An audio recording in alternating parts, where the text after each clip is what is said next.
ദേശീയപാതകളിലെ അശാസ്ത്രീയ നിർമ്മാണം ചർച്ച ചെയ്യാൻ ചൊവ്വാഴ്ച യോഗം ചേരും. ദേശീയപാതകളിലെ അപാകതകൾ യോഗത്തിൽ പരിശോധിക്കും. ഇനി പഠനമില്ല, നടപടി മാത്രമെന്ന് ഗതാഗത മന്ത്രി KB ഗണേഷ് കുമാർ. വിവരങ്ങളുമായി സുനിഷ അയലൂർ നമുക്കൊപ്പം എത്തുന്നു. സുനിഷ അയലൂർ, ഇനി പഠിച്ചുകൊണ്ടിരുന്നിട്ട് കാര്യമില്ല, അപകടങ്ങൾ ഒന്നിന് പിന്നാലെ ഒന്നായി വന്നുകൊണ്ടിരിക്കുന്നു, അശാസ്ത്രീയതയെക്കുറിച്ചുള്ള പരാതികൾ ഉയരുന്നു. ഇനിയുള്ള നടപടികൾ സംബന്ധിച്ച് എന്താണ് മന്ത്രി പറയുന്നത്?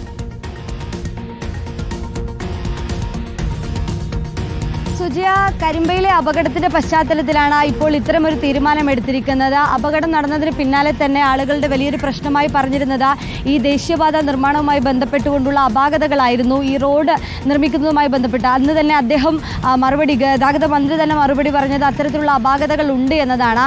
മന്ത്രി ഇപ്പോഴും പറയുന്നത് ഇത്തരത്തിൽ ഗ്രൗണ്ട് റിയാലിറ്റി അറിയാതെയാണ് റോഡുകൾ നിർമ്മിക്കുന്നത്. ഗൂഗിൾ മാപ്പ് നോക്കി ഗൂഗിൾ മാപ്പിന്റെ ഒരു സൗകര്യം അനുസരിച്ച് റോഡ് നിർമ്മിക്കുന്ന തരത്തിലേക്ക് കാര്യങ്ങൾ നീങ്ങുന്നു എന്നതാണ്. അത് അപകടത്തിന് കാരണമാകുന്നു. ഇതിൻ്റെ ഒരു പശ്ചാത്തലത്തിലാണ് നിലവിൽ ഏതായാലും ചൊവ്വാഴ്ച യോഗം ചേരാൻ തീരുമാനിച്ചിരിക്കുന്നത്.